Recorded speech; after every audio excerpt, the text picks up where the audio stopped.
4 తారీఖు హీరో కానీ హీరోయిన్ కానీ సినిమా ప్రొడ్యూసర్స్ కానీ ఎవరు థియేటర్ రావడానికి వీల్లేదు. ఈ థియేటర్లో మేము సెక్యూరిటీ ఇవ్వలేము. ఈ థియేటర్కు ఉన్నది ఒకటే దారి. ఈ దారిలో ఇంతమంది వేలాది మంది అభిమానులు వచ్చినప్పుడు మేము కంట్రోల్ చేయలేము, వద్దు అని తిరస్కరించారు.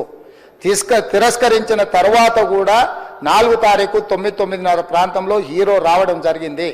రావడం కారులో వచ్చి థియేటర్లో పోయి సినిమా తెచ్చి మళ్ళీ కారులో వెళ్ళిపోతే పెద్దగా ఇంత ఇబ్బంది జరుగుతుండేనేమో లేదో నాకు తెలియదు.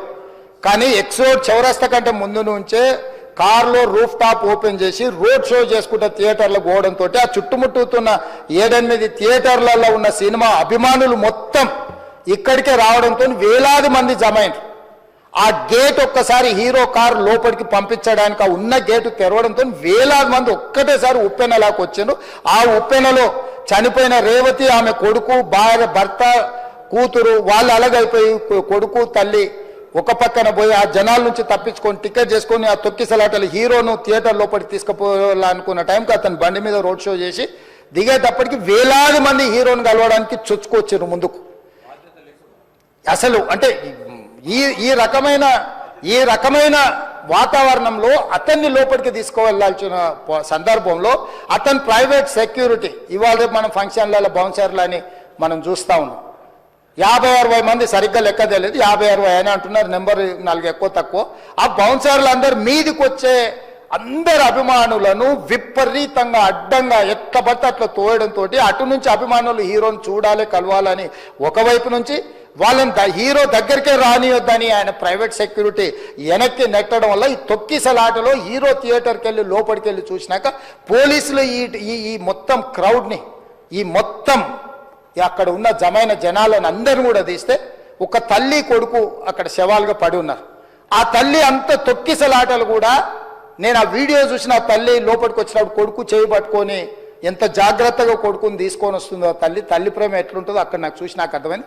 ఆ శవాలుగా మారిన తల్లి కొడుకు చెయ్యి ఇడవలే అధ్యక్ష, అట్లే చెయ్యి బిగ్గర పట్టుకొని పోలీసు వెళ్ళి చూస్తే ఆ తల్లి ఆ పిల్లగాడు ఆ తల్లి ఆ చెయ్యి వదలకుంటే కన్నబిడ్డను పట్టుకుని తల్లి చచ్చిపోయింది అధ్యక్ష.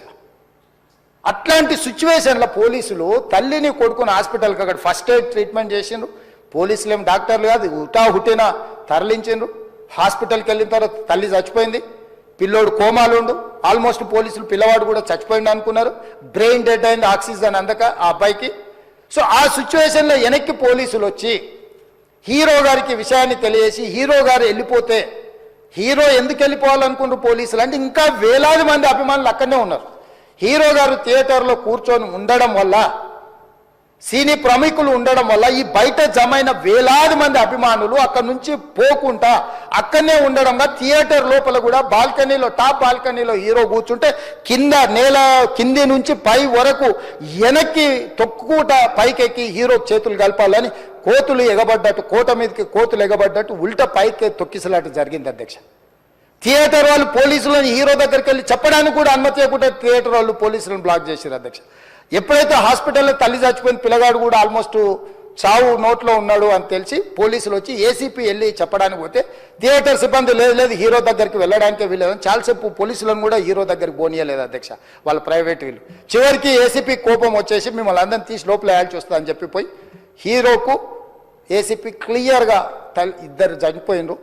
మీరు ఇక్కడ కూర్చుంటే థియేటర్లోనగా థియేటర్ బయట ఉన్న వేలాది మంది ఈ సినీ అభిమానులను మేము కంట్రోల్ చేయలేకపోతున్నాం. లా అండ్ ఆర్డరు శాంతి భద్రతలు చేయి దాటిపోయినాయి, మేము లాఠీ చార్జ్ చేయాల్సిన పరిస్థితి ఉంది, మీరు దయచేసి వెళ్ళిపోండి, వచ్చిండ్రు చూసిన కదా వెళ్ళిపోండి అంటే లేదు నేను సినిమా అయిపోయే వరకు ఇట్లే కూర్చుంటానని పోలీసులతో చెప్పిండని సిటీ కమిషనర్ నాకు చెప్పడం జరిగింది అధ్యక్ష. అదేవిధంగా ఇంకా కంట్రోల్ కాకపోవడంతో అప్పుడు డీసీపీ పై అధికార రంగంలో దిగి వాళ్ళ అందరినీ లోపల వాళ్ళ ఎంబడున్న అడ్డుకుంటున్న వాళ్ళను పోలీసులతో జరిపించి చక్కగా డీసీపీ పోయి హీరో గారికి బయట చనిపోయినరు, పరిస్థితి చాలా గందరగోళంగా ఉన్నది, మీరు ఇక్కడ నుంచి కదలాల్సిందే లేకపోతే మిమ్మల్ని పోలీస్ స్టేషన్కు తీసుకెళ్లాల్సిన పరిస్థితి వస్తుంది, మీరు ఇక్కడ నుంచి కదలాల్సిందే అని బలవంతంగా అతన్ని సినిమా మధ్యలో 12 గంటల సమయంలో రాత్రి 12 గంటల సమయం అట్టిగా ఆ సమయంలో అతను తీసుకొచ్చి బండెక్కిస్తే మళ్ళీ అతను రూఫ్ టాప్ ఓపెన్ చేసి మళ్ళీ చేతులు ఊపుకుంటూ రోడ్ షో చేసుకుంటూ అంటే తల్లి చనిపోయి పిల్లగాడు చావు బతుకుల మధ్యలో ఉన్నాడు మీరు వెళ్ళండి అని వెనక్కి పంపిస్తే కూడా మళ్ళీ కారులో రూఫ్ టాప్ ఓపెన్ చేసి చేతులు ఊపుకుంటా అభిమానులను సంతోషపెట్టుకుంటా రోడ్ షో చేసుకుంటా అతను వెళ్ళిపోయింది అధ్యక్ష. పోలీసులు కేసు చేసిరు. కేసు మీద థియేటర్కి సంబంధించిన కొంతమందిని అరెస్టు చేసిరు. అరెస్టు చేసి 10-11 రోజుల తర్వాత పోలీసు హీరో గారింటికి వెళ్ళిండ్రు. మీరు కూడా కేసులో A11 మీ మీద కేసు ఉందని చెప్పడానికి పోలీసులతో దురుసుగా ప్రవర్తించిండు. మీరు ఆ వీడియోలన్నీ కూడా చూసిండ్రు. ఆ పరిస్థితిలో చట్టాన్ని అమలు చేసే పోలీసులు ఆల్రెడీ ప్రాణాలు పోయినాయి. ఒక నిరుపేద తల్లి చనిపోయింది, కొడుకు చావు బతుకుల మధ్యలో ఉన్నాడు. ఆ రోజు కోర్టుల కేసులు కూడా వస్తున్నాయి. కోర్టుకు కూడా మీరు విచారణలు ఏం చేసిండ్రని కోర్టుకు కూడా పోలీసులు జవాబు చెప్పాల్సిన పరిస్థితి ఉండే అధ్యక్ష. దాంతో మాట్లాడితే వాళ్ళు చాలా బాధ్యతారహితంగా సమాధానాలు ఇచ్చారని మా పోలీస్ సిబ్బంది చెప్తాను. దాంతోనే అతన్ని పోలీస్ స్టేషన్ తీసుకెళ్ళారు అధ్యక్ష. ఇక్కడి వరకు ఒక హీరో, ఒక థియేటర్లో జరిగిన సంఘటనలు, వీటన్నిటి నేపథ్యంలో పోలీసులు వాళ్ళ విధి నిర్వహణ నిర్వహించారు అధ్యక్ష.